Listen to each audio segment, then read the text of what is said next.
Hi, I'm Karuna. I'm the founder and executive director for Mind Oasis. And with me today is Allison and Shannon.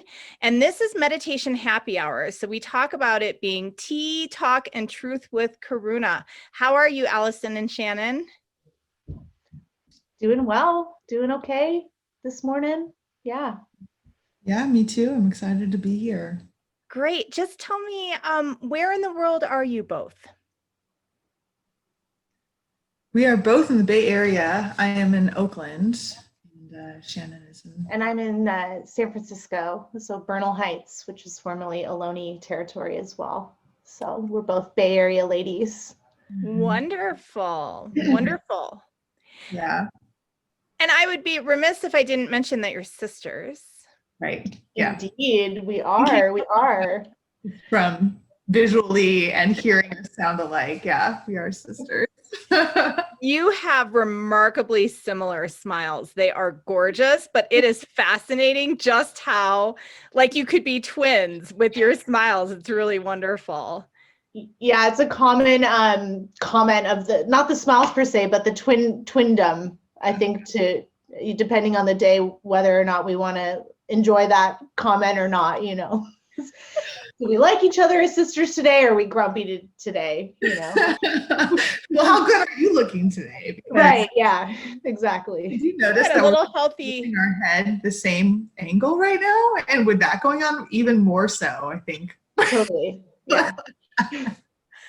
Awesome. So I always like to start my conversation with my guests the same way, asking about what your day has looked like so far. So Allison, do you want to tell me about your day first? Oh yeah, it's been quite the day. I'm studying Sanskrit right now at UC Berkeley, and we had an exam this morning. So I had spent my day reviewing Sanskrit and then studying and then taking an exam. So I was able to kind of calm after that and yeah, just do some grounding from that very heady, stressful place. And now, yeah, then spent the time in between the exam and now reviewing the Vayus and the practices and feeling pretty good. Mm-hmm. Wonderful. And what about you, Shannon? This morning, I woke up and took care of my son, Adrian. He's about 3.5. So it involved a lot of, wrestling and battling legs and feeding him and Cheerios and tea.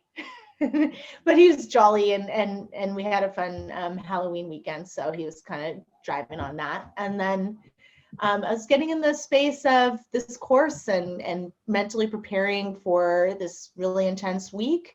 I had a student text me a picture of a cosmic rainbow heart that she had made to prepare her mind for the election. And I was like, well, I think I want to make one too. So I spent the morning making a new cosmic rainbow heart, and I centered it on the Vayus. So I sat down and I meditated, and I can use any kind of meditation with the cosmic rainbow hearts, but today it was just more like what needs repair and how do I strengthen my boundary. So I was really checking into my auric field and imagining like kind of sewing up the holes, like mending it and smoothing it out a lot so that it was really clear to me, like I'm sitting on the ground and I'm in this container of that I get to decide what comes out in it. And I used the Vayu colors to like sew and stitch it together in my head. So I made this heart, and then I felt really good, and it helped me ground to prepare for this course. And then I spent the time after that kind of preparing our workbook for this course. So Allison and I have spent a lot of time talking and researching and honing our resources, but now I'm kind of distilling it into a workbook for the class. So, and now I'm here. I'm happy to see you and be with you. Wonderful. Well, since you went there, I want to get back to your Cosmic Heart project, but I think because you've mentioned the course a few times, you both are offering a series on Mind Oasis called Challenging Emotions into Wise Actions. And then the subtitle is The 5 Yogic Wins as Tools of Transformation. So I thought we could maybe break it apart because I think people will find it really interesting. First of all, challenging emotions are sort of, I feel like they're sort of like the emotion du jour. Like I think we're all, unless you're really asleep under a rock, it would be difficult not to feel challenging emotions right now. And then to say into wise actions, like what does that mean exactly? So maybe we could talk about the title of your series first, and then we'll get into the subtitles. So Allison or Shannon, whoever wants to kind of take it away. I can take it if that's cool, Allison, and then you'll take the next one. Yeah, this is a period of intensely challenging emotions, and I think what this course is seeking to provide a space for is primarily, number one, creating a safe space, a safe community that we can come together and even talk about our emotions, right? So if we want to think about how we take care of our emotions, if we bottle them and isolate, and don't have a community to share our hearts, then it can become a little bit toxic. It can become kind of overwhelming. So that is, the foundation of what this intention is in our course. And then also challenging emotions on their own. There's nothing intrinsically bad about a strong emotion. There is a lot of information in emotions, and Allison and I both have a blend of backgrounds. One is, we're both training in somatic experiencing, or somatics, which involve understanding that an emotion is a combination of both a thought and a felt sense. And it's when that felt sense becomes overwhelming that we go and we kind of go into like a habitual reaction, or maybe a less considered reaction. And maybe that works sometimes, maybe it doesn't. Maybe it's necessary, maybe it's not. And what yoga does, what somatics help us understand is how are we experiencing the emotion as a felt sense as well? And how can we expand our capacity to tolerate that discomfort until that reactivity, that is the initial kind of first like knee-jerk response, settles a little bit and more options become available. So when I think about like wise action versus unwise action, I can just speak from a lot of personal experience of making a lot of unwise choices in my life. Like being unwise for me is when I react and I think there's only one solution. And I'm not grounded enough or expanded enough or aware enough or in my body enough to know that actually there's many, many more ways to approach the situation that I'm in. So, and if I can, and like that for me has been about coming back into my body, recognizing when I'm triggered and using that as a signal to employ my healing techniques, healing devices, my practices, etc. And then yoga suggests, and I think it's Allison and I's experience, that wisdom is not somewhere outside of ourselves, right? Maybe we look at Dharma, or we have teachers, or we have rituals that help us awaken our wisdom, but that we really believe, and we want to empower whoever takes this course or whoever we ever engage with to understand that if you wait, if you settle, if you listen, your own answers are going to come up for you, right? And more, and once you can see more capacity or more options, then you can choose the one that you want. That is so beautiful. Allison, do you have anything you want to add to that? I think that Shannon just captured it so beautifully. I would just reinforce the importance of that pause, right? That's where all of our choice comes back to us when we're able to, just move away from experiencing this emotion feels so overwhelming that there's kind of no space for thought and our prefrontal cortex, like our thinking part of our mind, to come back in, that it's if A, then B. And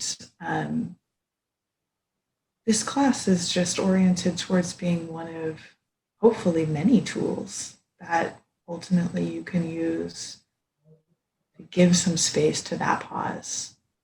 Because like Shannon was saying, that's where all of your ability to come back to yourself, to find your grounding, to act with wisdom and compassion is able to come back in. So I think I don't want to add too much to what Shannon said because it's just it was so complete. But when I think about just that importance of that dot is just cannot be overstated how important it is. Yeah, wonderful. So then how about, Allison, do you want to talk a little bit about the 5 yogic wins?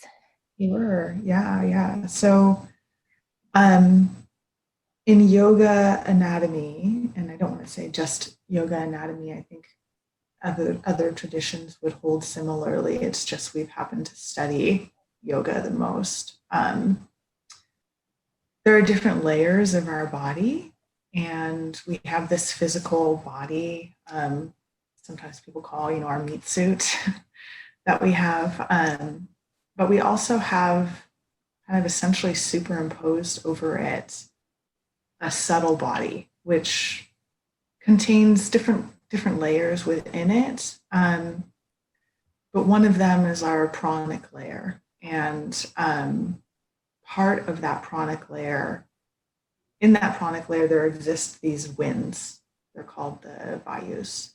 And the Vayus are associated with a location in that body, in that pranic energy body. They're associated with an emotion or a set of emotions.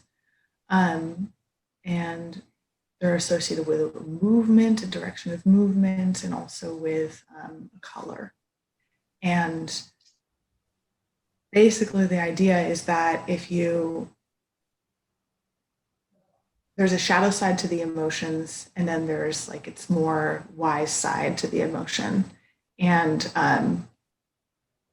when you work with that energy, you can help transform the shadow side of that emotion into the wise side of that emotion. And that's something that yoga pretty beautifully does in so many ways, right? In the description of the course, we said there are many ways of accessing this, and one of the ways is through using the Vayus, right? I mean, you could work just with thought on this kind of transformation. You could work, with the body. That could be your entry point too. And we're kind of working with the Vayu, the energy part of it, and focusing on that. And of course, there's overlap, right? Because the layers are so interconnected.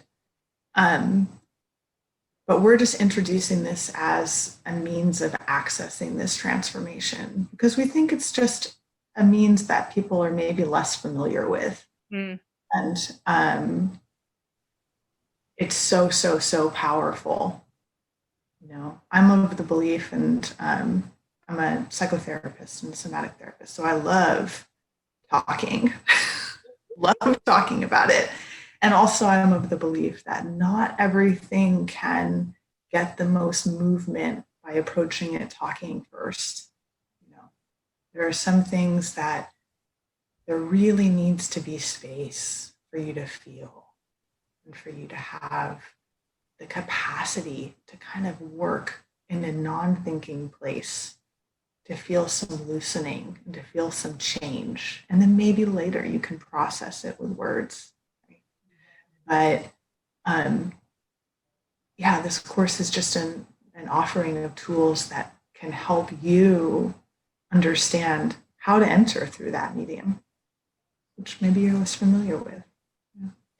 So for someone who's new to the idea of the Vayus and yogic approach to emotions, will folks be moving? Will you be talking, teaching? Will you be breaking out? What could someone expect? Every yeah, everything. So as Allison mentioned, we're approaching it as individuals that have many layers of being. And so we want to kind of systematically provide a ritual that addresses each of those layers of being. So from an outer world, we want to help people create a sacred space. We want to identify how to create boundaries. We want to get people in touch with their community, right? And then and create community. And then from a body level, we're going to be building somatic body awareness through guided meditations that are like slight triggers of uncomfortable emotions. So for example, like one week we could address like confusion. Okay, so there's a meditation on confusion and what does it feel like to be confused? And we're not going to go to the most confused place who's ever been in our life. We're just going to get a little taste and flavor of it to understand and check in, well, what happens in my body when I feel confused? So it expands that awareness of, oh, it's just a thought, or I'm trapped and stuck in this space. So, oh, there's all this information here. And when I'm confused, is there some part of my body that doesn't feel confused, or it doesn't feel as triggered or as activated? What happens when I go there and then check back into the feeling of confusion? And the confusion, all those feelings will shift and change, and they'll get lessened as we learn how to tolerate them by finding refuge places in our body. And then from an energetic perspective, we'll take that same emotion and weave it into a movement practice, a visualization practice, a meditation practice related to a Vayu. Okay, so with confusion, we'd say Vyana Vayu, which is an all-pervading white wind that we see move throughout our body, right? We see it in all of our body, and we move and we roll our joints, and we want to get dancey and flowy to move it. And then we'll check back into what is the felt sense of knowing, right? How do I know when I know something through that guided meditation? And then kind of tie it all together by creating a marker, a cosmic heart, or some marker of experience to bring it again outside of our body. So we're kind of going in through the layers and out through the layers as a point of curiosity. So it's all of those things. It's all of those layers that we really want to work and make available to people, because what I find, and Allison, maybe you do agree or disagree, but throughout this pandemic, I've needed every single one of those things at some point in time. Maybe today it's about my safe space. Maybe tomorrow it's about my Vayu. Maybe the next day it's about, man, how do I work with my confusion?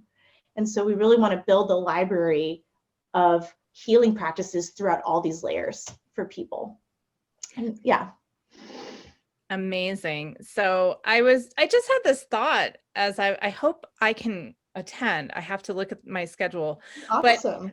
But I just had this thought that for those of us who are in the healing arts, who are meditation teachers, who are yoga teachers, it seems like this would be an amazing continuing education possibility as well. Like I was just thinking, oh, it would be so sweet to be able to like incorporate into my teachings some little dances with the Vayus. And I haven't explored them since my 200 hour, which would have been like 10 years ago. So it's like, there's also kind of a possibility of not just working with your own personal stuff, but also to be able to take what you learn and then to kind of spread the seeds for others as well. So Shannon, behind you, for those folks who are listening, is this beautiful love yourself sign. And then there are all of these gorgeous triangles with really beautiful images on them. And you refer to them as cosmic hearts. And I know that you have the Cosmic Heart Project. So no, Share Your Heart Project.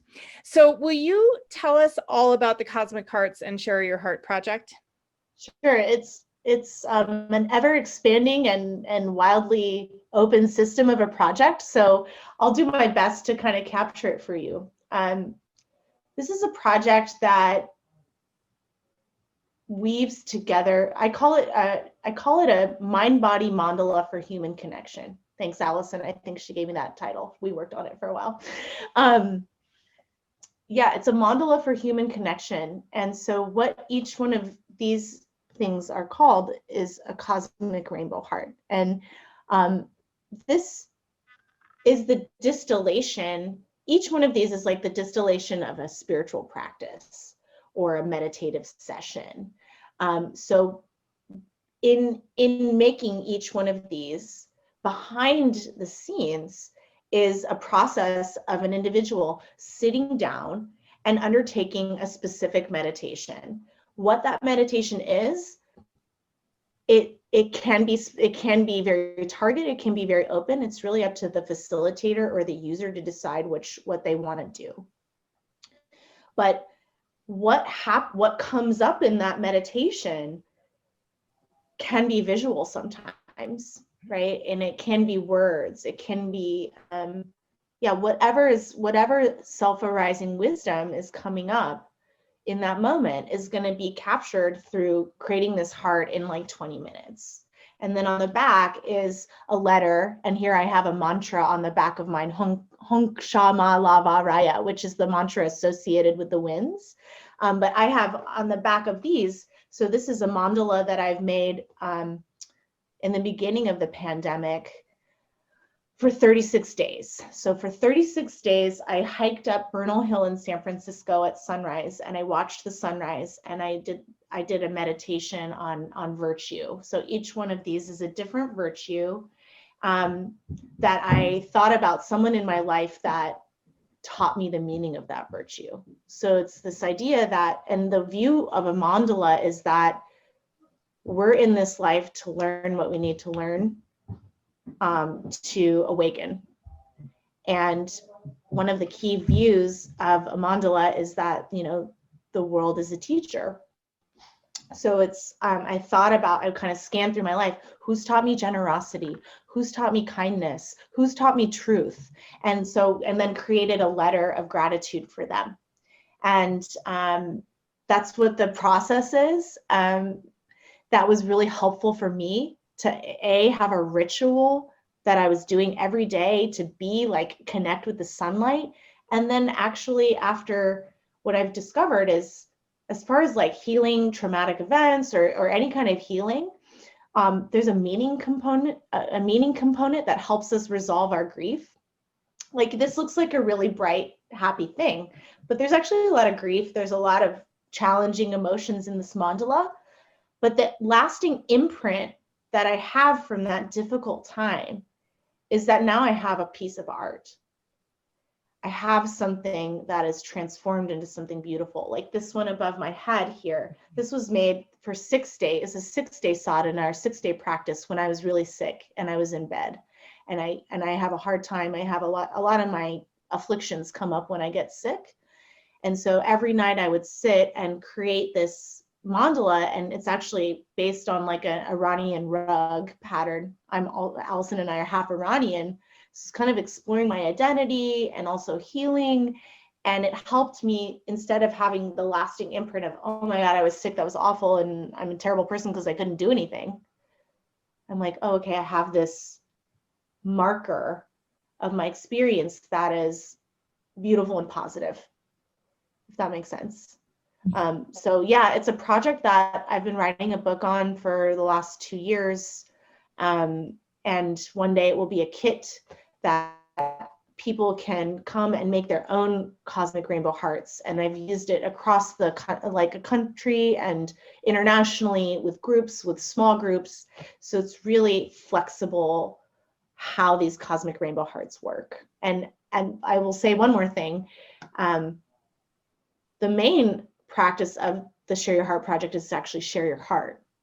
So what it's trying to do is create a vehicle for communities or groups to come together around an intention, around one meditation, create this expression, and then have meaningful dialogue that is heart-centered, that's in a safe space, which is, you know, when I look at the landscape of how we communicate as human beings today, I would like it if we slowed down a little bit and we're more thoughtful with how we talk to each other. So that's what I'm trying to put out in the world. That's beautiful. Yeah, so that's a Share Your Heart project. Awesome. I mean, for anybody listening, Shannon is creating, what she's already created is truly amazing. Like, so beautiful. Honestly, some of the artwork that is on her website is, I think she's eventually gonna be in a museum. You know, I think it's really beautiful, and it's clear that Shannon is tapping into something that's beyond, comprehension. So I think it's definitely worth checking out. It's beautiful. Yeah. Shannon, what's your website? It's the shareyourheartproject.com. Shareyourheartproject.com. Allison, have you shared your heart? Have you done cosmic hearts?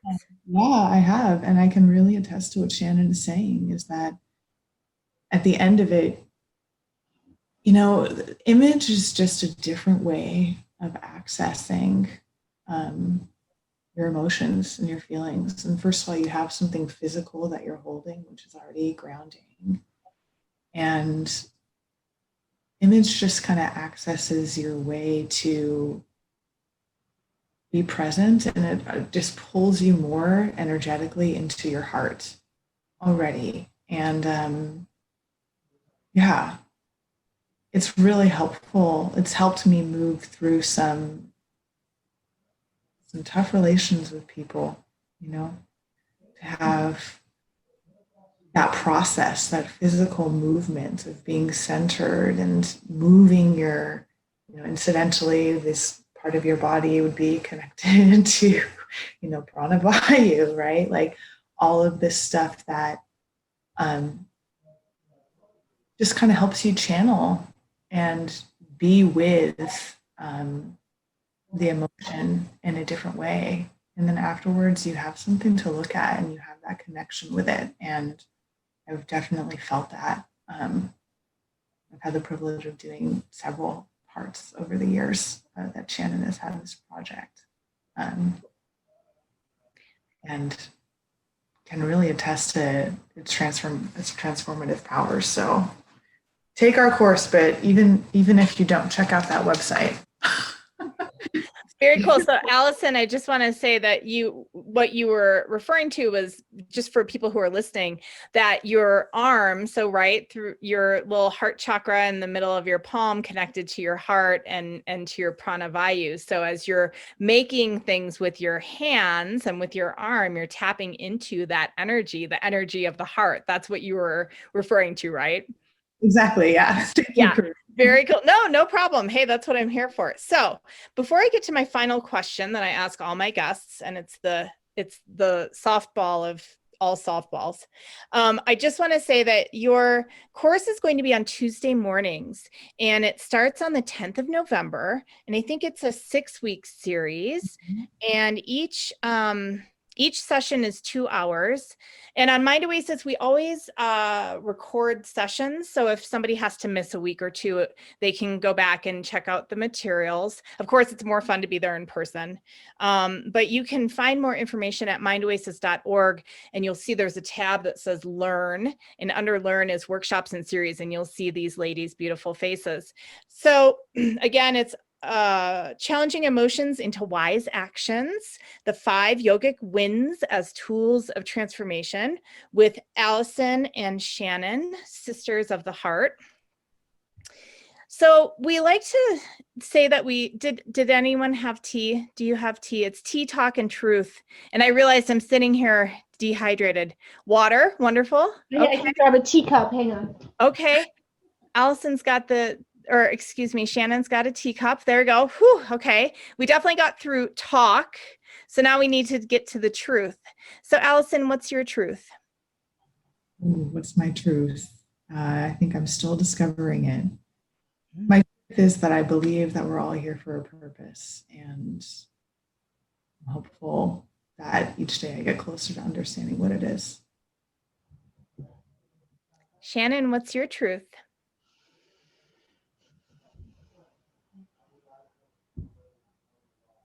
My truth.